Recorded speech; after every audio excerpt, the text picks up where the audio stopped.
నిర్గమకాండం 14:15 దేవుడు మోషేతో ఈ విధంగా పలుకుతున్నాడు.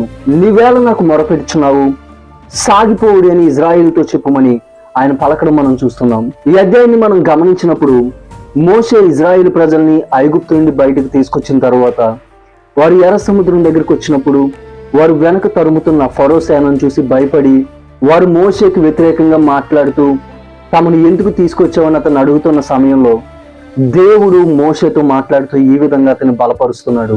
అలాగే అప్పుడు దేవుడు అక్కడ చేసిన అద్భుతాన్ని మనం చూడగలుగుతాం. ఆయన ఎర్ర సముద్రాన్ని 2 పాయలు చేసి వారు ఆరిన నేల మీద నడవడానికి సహాయం చేశాడు. వారు ఆ సముద్రాన్ని దాటే వరకు దేవుడు వారికి తోడైండి వారిని నడిపించాడు. వారు క్షేమంగా అటుపక్కకు చేరడానికి దేవుడు వారికి సహాయం చేశాడు. అవును, ఈ రోజు మన దేవుడు మన సమస్యల నుంచి మనల్ని దాటించేవాడు. ఆయన మీద విశ్వాసం నుంచి మనం ఎప్పుడైతే ముందుకు సాగిపోతామో ఆయన ఖచ్చితంగా మనకి సహాయం చేస్తాడు. మోషే ఎలాగైతే దేవుని మీద నమ్మకం ఉంచి ముందుకు సాగడానికి సిద్ధపడ్డాడో అలాగే ఈ రోజు మనం కూడా ముందుకు వెళ్ళడానికి సిద్ధపడినప్పుడు దేవుడే ఒక అద్భుతం చేసి మన సమస్యల నుంచి మనల్ని బయటకు తీసుకొస్తాడు.